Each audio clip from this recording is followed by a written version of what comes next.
আলিপুর এলাকায় গান্ধী স্কুলের সামনে বিধায়ক গোপাল রায় তার বিধায়ক তহবিল থেকে একটি যাত্রী শেড তৈরি করে দেন। গান্ধী স্কুলের ছাত্রদের, অভিভাবক ও সাধারণ যাত্রীদের অপেক্ষা করার জন্য এই শেড নির্মাণ ছিল মূল উদ্দেশ্য। কিন্তু মঙ্গলবার রাতে কে বা কারা এই যাত্রী শেডটি ভেঙে দেয়।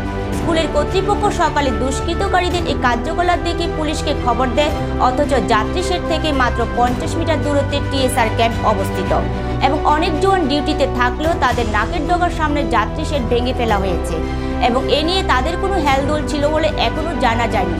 এলাকার শুভবুদ্ধি সম্পন্ন মানুষ পুলিশকে যথোপযুক্ত ব্যবস্থা নেওয়ার জন্য দাবি করেছেন।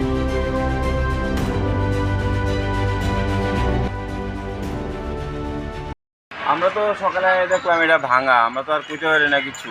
এটা বিধায়ক এলাকা উন্নয়ন তহবিল থেকে এটা মাননীয় এলাকার বিধায়ক বানিয়ে দিয়ে গেছিলো। আজকে সকালে এসে দেখি এটা ভাঙা। কোন এলাকা? কোন এলাকা? এটা তো 9 বনমালীপুর কেন্দ্র, আর আমরা গান্ধী স্কুলের বিধায়কের নাম কি? শ্রী গোপাল চন্দ্র রায়।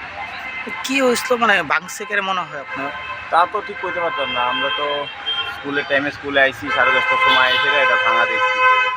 তো আমাদের HMC টিটু শাহ মহাশয় আয়া দেখে গেছে, আর বাকি তো আর কইতে পারি না এখনো। এলাকাটা কোনটা? এটা তো কলেজ টিলা ধরা হয়, এই এলাকাটা কলেজ টিলা MGM ক্লাস 12 স্কুল। না, এরকম করা কি ঠিক কি না? না, অবশ্যই এরকম করা ঠিক না, কিন্তু তা তো জানি না অনেক দুষ্কৃতীকে বা কারা করছে, তা তো আমরা বুঝতে পারি না কি উদ্দেশ্য নিয়ে করছে, তা তো আমরা ঠিক করতে পারি না। এটা থাকলে কি মানুষের সুবিধা হবে না অসুবিধা?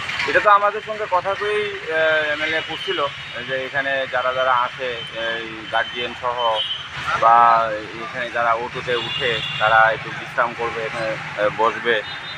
তো কিন্তু এটা তো এখন ভাঙাটা তো ঠিক হচ্ছে না। তো আমরা তো আর বুঝতেও পারি না কে বা কারা রাত্রেবেলা করছে। বোধ হয় কালকে পরশু দিন পর্যন্ত আমরা দেখে গেছি এটা ঠিকঠাক আসলো, আজকে সকালে এসে দেখতে সেটা। এটা কি জানানো হয়েছে বিধায়ককে? হ্যাঁ, বিধায়ক জানে, বিধায়ক HM স্যারের ফোন করছে। তো HM স্যারও তো কইতে পারতো না কে করছে, আমরা সবাই সকালবেলাই জানছি।